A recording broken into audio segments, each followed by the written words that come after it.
La Sagrada Biblia. Edición de Monseñor Juan Straubinger. Segundo libro de los Macabeos. Capítulo 3. Primera parte. Antes del levantamiento de los Macabeos.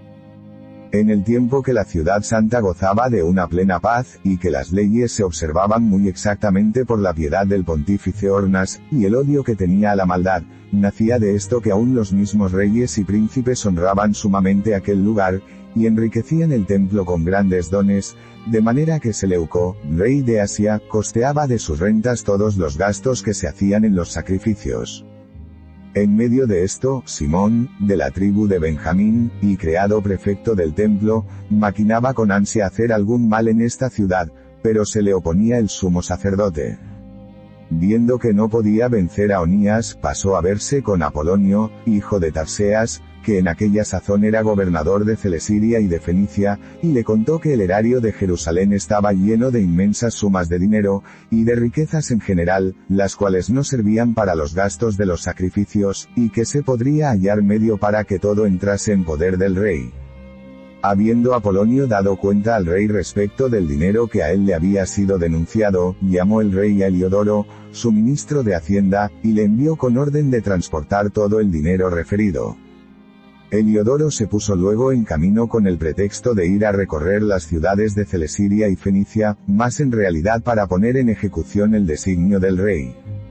Habiendo llegado a Jerusalén, y sido bien recibido en la ciudad por el sumo sacerdote, le declaró a éste la denuncia que le había sido hecha de aquellas riquezas, y le manifestó que este era el motivo de su viaje, preguntándole luego si verdaderamente era la cosa como se le dijo.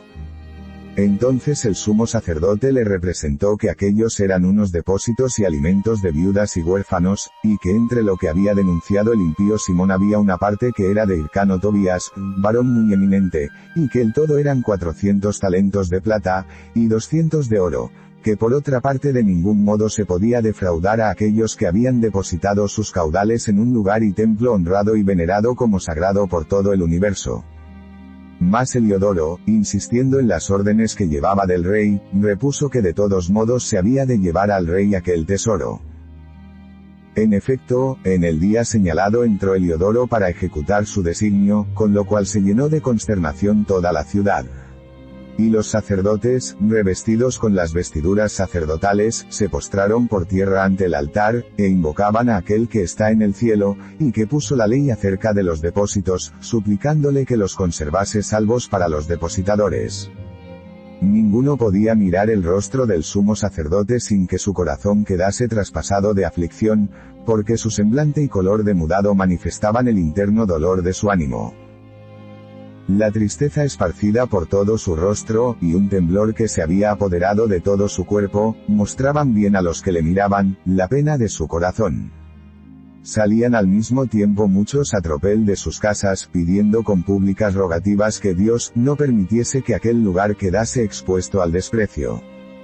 Las mujeres, ceñidas hasta el pecho de cilicios, andaban en tropas por las calles, y hasta las doncellas mismas, que antes se quedaban en casa, corrían unas a donde estaba Onías, otras hacia las murallas, y algunas otras estaban mirando desde las ventanas, pero todas levantando al cielo sus manos, dirigían allí sus plegarias.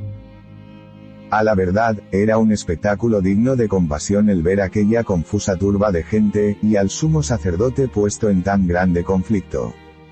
Mientras tanto estos por su parte invocaban al Dios Todopoderoso para que conservase intacto el depósito de aquellos que se lo habían confiado. Heliodoro no pensaba en otra cosa que en ejecutar su designio, y para ello se había presentado ya él mismo con sus guardias a la puerta del erario.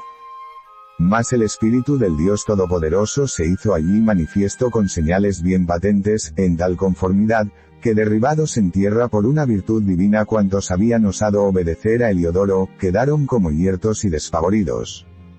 Porque se les apareció montado en un caballo un personaje de fulminante aspecto, y magníficamente vestido, cuyas armas parecían de oro, el cual acometiendo con ímpetu a Heliodoro le pateó con los pies delanteros del caballo.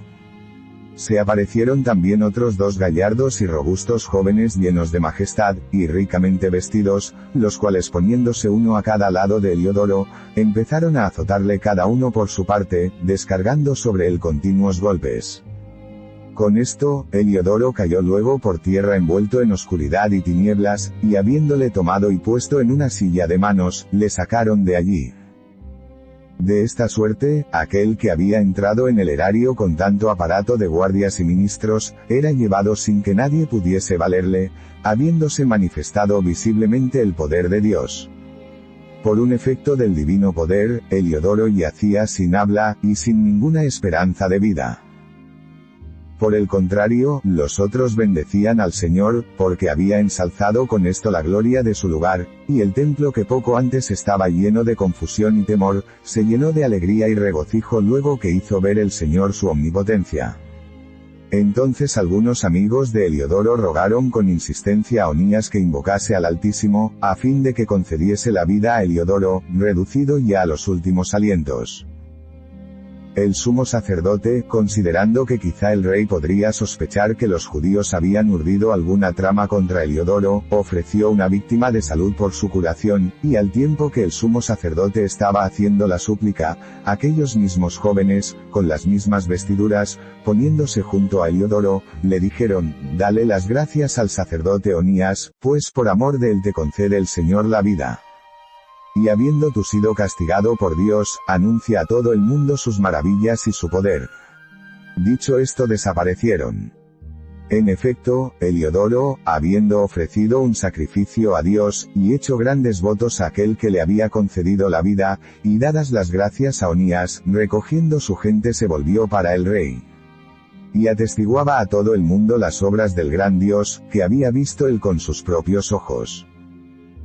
Y como el rey preguntase a Heliodoro quién sería bueno para ir de nuevo a Jerusalén, contestó: «Si tú tienes algún enemigo o quien atente contra tu reino, envíale allá, y le verás volver desgarrado a azotes, si es que escapare con vida, porque no se puede dudar que reside en aquel lugar una cierta virtud divina.